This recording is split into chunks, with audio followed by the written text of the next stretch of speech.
மிகப்பெரிய தேசிய கட்சி அது தவக்கோட கூட்டணி அமையும் போது அது வெற்றியை இல்ல அப்படி நாங்க சொல்லவே இல்லையே. நாங்க தான் திருப்பி நான் உங்களுக்கு சொல்றதுக்கு முன்னாடி சொன்னேன். நாங்க இந்தியா கூட்டணி நாங்க தலைமை தாங்குறோம்.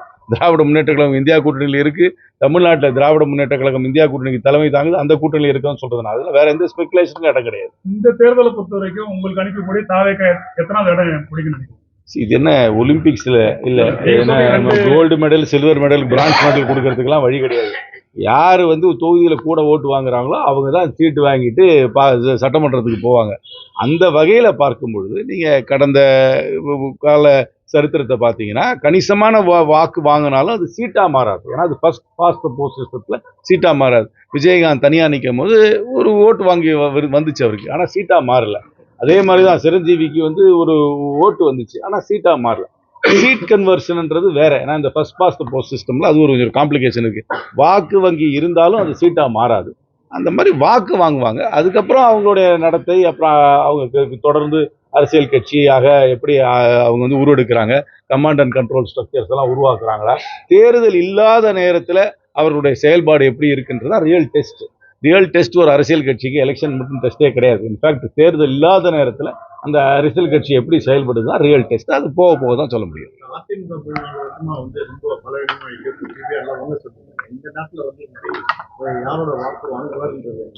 என்னை பொறுத்த வரைக்கும் விஜய் ஒரு பரவலாக எல்லாருக்கிட்ட இருந்தும் வாக்கு வாங்குவாங்க.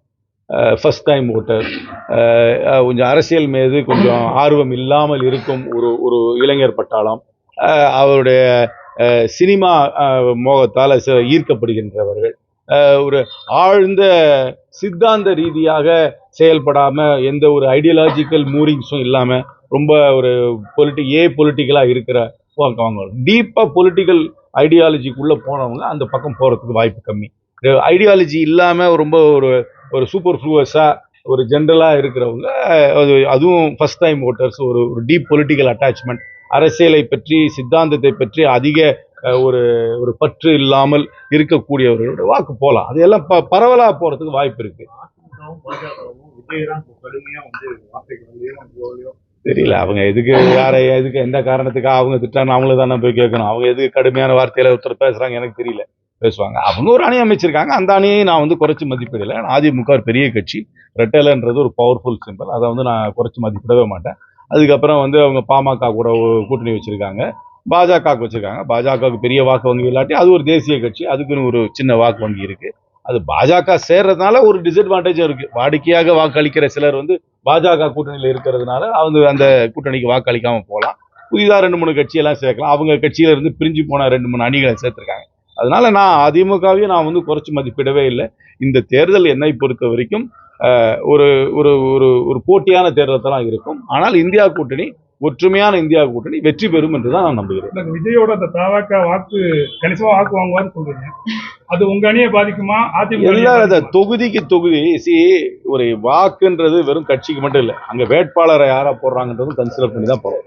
அந்த தாவாக்காவுக்கு வாக்காளர் வேட்பாளர்கள் 234 தொகுதியிலும் லோக்கல் ஏரியாவில் அவர்களுக்கு என்று ஒரு பிராண்ட் ஈக்விட்டி, அவர்களுக்கு என்று ஒரு சோசியல் கனெக்டோட வேட்பாளர்களை போட முடியுமா என்பது ஒரு சந்தேகம்.